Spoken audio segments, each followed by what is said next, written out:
What's going on, guys? This is Adam with Uprise Real Estate Partners, and we are bringing you our November monthly market update. I got a special guest, longtime friend. Go ahead and introduce yourself. Hi, I'm John Solis. And John has been with our brokerage for the beginning of the year, but he is out there killing it, making news. But what's funny, guys, is we've been in a relationship for years now, right? He started out as a client. We've bought and sold many homes. Watch this, guys, on every home he's made money, because even before he calls me or would meet with me, he would study the market himself as a homeowner, as a home buyer, figure out what moves he could make in the market, and then literally I would come over to confirm it, and then we set a strategy and a game plan in place. And so I thought that there'd be no one better to give you the perspective of how to navigate this current real estate market. So John, let's go ahead and get into the stats, okay? So you guys know how we do, right? There's a November monthly market update. We're gonna give you the stats from October, and then we're also gonna talk about what happened the previous month so you can see how things are trending month over month over month, okay? So let's get into it. Total sales in the month of October was 2,378. 2,378. John, what was it in September, the previous month? 2744. Did you read that right? Are you sure? No. Okay, guys, we had another month where we dropped in sales, right? So for those of you that are homeowners, those of you that are sellers, pay attention, right? We had a drop in sales, okay? Let's go over the average price. In the month of October, we had 379,206. 379,206, which was no change from year over year. So this time last year, if you remember, they raised interest rates above 7. This time last year, the real estate market took a dive, not a crash, just a dive, and prices were lower, right? And then they kind of came back up, through the spring and summer, and then now they're coming back down. So no change year over year. John, what we got for the month of September, the previous month? 385,210. Wow. Okay. 385,000, right? So you see that there's a drop from September to October, just like last year. So John, you're out there working with buyers. You're out there working with sellers. Have you seen that in the market? Have you seen prices decline over the last month or two? I see many decline. I think right now it's been a competitive market, but right now you got to bring your A game when you're looking for homes. Sellers, competitive market out there. There's a lot of buyers. Right now we're seeing a flux between what you think is what you should be listing. You should probably be listing 20,000 less. So, John, hold on. Say it again for the people in the back. Say it one more time. If you think you know what your house should be selling for, think 20,000 less right now. Now, why is that? Because days on market, we're looking at 64 days on market right now on average. Yeah. And so that's an interesting take, right? Okay, let's go over the median price of homes. So median price in October was 319,420. 319,420. Let's see if it went up or if it came down from the month of September. What we got? 318,950. I know what some of y'all thinking. He said, hold up, Adam. Didn't you say the average price went down from September to October? Mm-hmm. So how is it, Adam, that the median price of homes went up from September to October? Well, there's a lot of different factors, right? But what they're saying is where were the majority of buyers filtering to buy homes, right? So the median homes went up, but to be honest, guys, that's week by week basis, right? If they would have added one more week in October, probably would have been less. So I wouldn't worry too much about that. The big theme with this is that sales are down from the previous month and prices are slowly coming down as well. Like we're seeing more price drops, more price drops on listing. Like we see it every day. All right, let's keep it moving, guys. So days on market. So John mentioned to you that in September, days on market was 64 days. It crept up a little bit more. In October, we're looking at 66 days. That's not surprising, right? That's not surprising. Price per square foot in the month of October was $180 a square foot. John, what was it in September? Stayed the same, 180. Stayed the same, right? So what does that indicate? We're not crashing. Get that word out of your mind. There's no crash. There's just fluctuation. There's just fluctuation. Some weeks, some months might be a little bit down. Some weeks, some month might be a little up. It's going to be the same thing with interest rates. The same thing with total sales. The same thing with, the type of deals that you can get. Months of inventory in the month of October, we're looking at 4.4. What are we looking at in September, John? 4.3. 4.3. Okay. So, John, do you remember when months of inventory used to be like 2? Yeah. Like homes are just selling like hotcakes, right? Right. Ain't like that no more. Sorry for my English teachers. It's not like that anymore, right? Let's keep it moving. All right, average residential rental price, $1,822 is what it was in October. How was September? 1812. John, rents went up? Rents went up. Rents went up? Guys, yes, interest rates are important. Yes, looking at total sales is important, but you also got to look at what's the alternative. And so we have a model that says don't buy if you're not ready to buy. But if you're ready to buy, buy, because you're always going to be able to take advantage of the equity growth. You're always going to be able to take advantage that your funds are paying down a loan and is getting you more equity in your property as opposed to renting. Like, some people need to rent, but if you're on that line where you're like, well, I could buy, I could rent. I mean, John, what would you recommend to them looking at these numbers? You definitely want to take a look at the pros and cons, but anywhere right now you can go buy a home brand new, $225. You're roughly going to pay $1,800 to $2,000. So depending on your situation, you can go either way.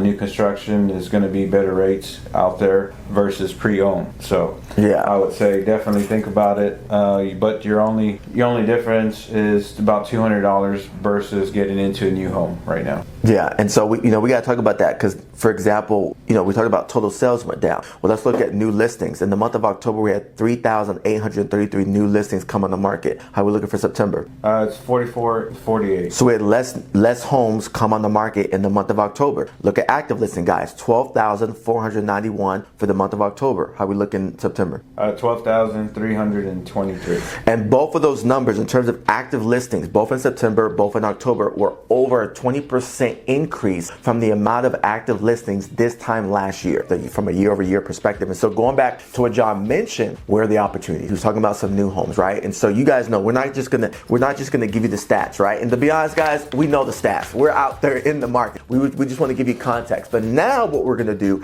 is give you information from a trusted advisor standpoint. Some of you guys are used to working with expensive door openers. Some of you guys are used to working with people that just put the sign and lockbox out there and wait for something to happen. As you guys know, that's not upright. So we're your trusted advisors to help you understand where the landmines are at, how to navigate through troubled waters, and whatever you're trying to accomplish over the next 3, 6, 9, 12 months, we can help you figure out the best way to get that done. So, John, let's talk to our buyers first, okay? You mentioned new homes, okay? Talk to people that are thinking about potentially buying either soon or sometime in the near future. Some things they should be thinking about when it comes to resale homes, compared to new homes.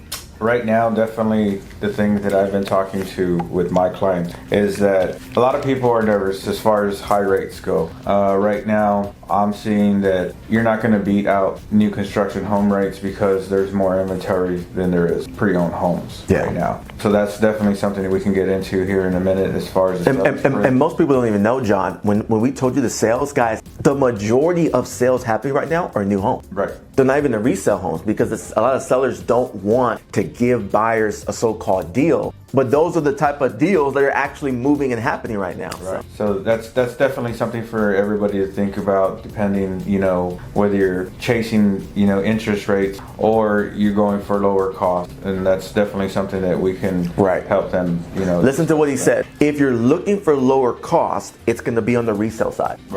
Right? Because obviously the builders are putting, they're selling it to you at a premium, and they're working all the incentives and things they can give you. They ain't losing money. They're working all that in. But from a lower cost perspective, you can find better opportunities on the resale side. It's just that if you're a buyer that's focused on that monthly payment, you may have more opportunities with new homes. Right? That's correct. Yeah. So, all right, let's talk to our seller. Okay. Now, some of them might need some ibuprofen. Some of them might need a little ice pack for their headache. What would you, communicate to sellers what this market is like right now if they're thinking about selling their home now or in the near future? I would definitely take a close look at the comps, depending on what you think. I know most of us sellers, we take pride in what we own.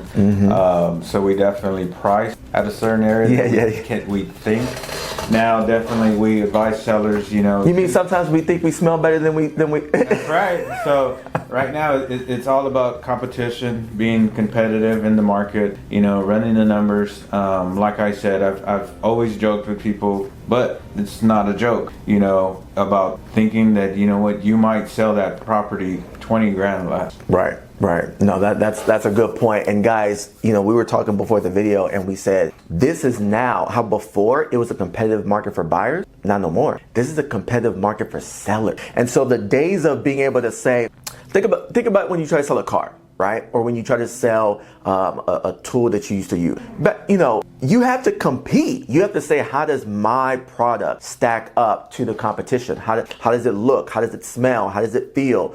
How's the wear and tear on it? Does it look new? Do I need to get it polished? Do I need to get it refurbished? Do I need to get it clean? Right? You take a lot more consideration to things when you know you have competition. Watch this. When you know buyers have options. But we got too many sellers now that think it's still 2021, 2022, and it's your house. You can do what you want with it. But as your trusted advisors, we're going to let you know what you're going to encounter so you're not caught off by surprise. And so when you have a house and you're putting it in this market, you have to have a reality check and say buyers have options, sellers have less options, right? We don't have 10, 15 people coming to see that property every single week for 2 months straight, right? We might have a couple every single week, right? And so as a seller, you now got to go back to the basics and say, how does my product stack up to the option? Not what I think is my competition. What are the options of the buyers that would look at my home? And that's going to be new homes. That's going to be some of your competitors where, you still got the old carpet in there. They put in the new carpet. Right. You still got the old style granite countertops from 10 years ago. Your competition put in that new granite, right? And so these are the things that you have to talk about and consider. And like John said, even with some of the things that you're investing into your property to make it look better, this isn't just, oh, I'm putting that money in and so my property should go up this much in value. No, you got to get that out of your head. You're updating your property just to sell it faster. Exactly. Just to beat out the competition. It's not even about price anymore. It's just about beating out the competition. And so that's the way it is, sellers. And obviously we're here to help. Obviously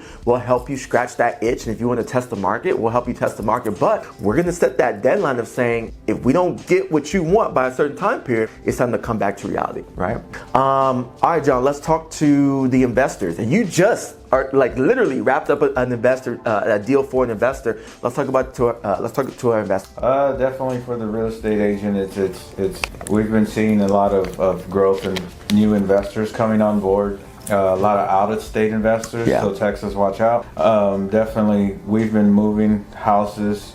I personally move a house every 2 weeks. Yeah, it seems like. But it's definitely, we talked about new construction and being more of new construction having more inventory, and this is the battle for new buyers, new sellers, and what have you. Because pre-owned homes, there's a lack of them, Correct. Because when the inventory investor market hit not too long ago, that's a whole bunch of investors and hedge funds and Yeah, so it's definitely it took a lot of properties off the market, right? Right. So right now, for investors, you have more opportunities out there. A lot of people have slowed down with investing, but this is where the smart investors. There you go. Less competition. We're going to scoop up everything that's left over and definitely maximize. And then don't say the address, but tell them about some of the numbers that you just negotiated on an investment deal that you did this past week. Yeah, so I found a house that was listed for $165. Negotiated, and that's what we do. And we ended up buying it for $153. 153, right? And that was tough months ago, right? And it wasn't just a house. What kind of property is it? Oh, it's a duplex. It's a duplex, right? So multiple units, multiple streams of income. So guys, I hope this has been helpful. I hope you've gotten value out of today. The biggest message we want to communicate to you is that this is not 2021 anymore. It's not 2023 no more, right? This is the fourth quarter of 2023. And as we approach 2024, it's time for a mindset shift. If you're a buyer, it's time to really say, let me go get opportunities that wouldn't have been available to me these last 2 years. And if you're a seller, it's getting with the program and understanding that you need to make your house and your terms competitive for buyers to want to buy your property. And if you're an investor, now's the time to be in the game so that you can keep your finger on the pulse of the market and you can find out about opportunities before the flood of other investors do. So, John, did you have a good time doing this video? Oh, yes, always. Good. We're always looking to give value to the people. So, guys, if you need anything, reach out to Uprise. John's here to help. I'm here to help. And y'all take care.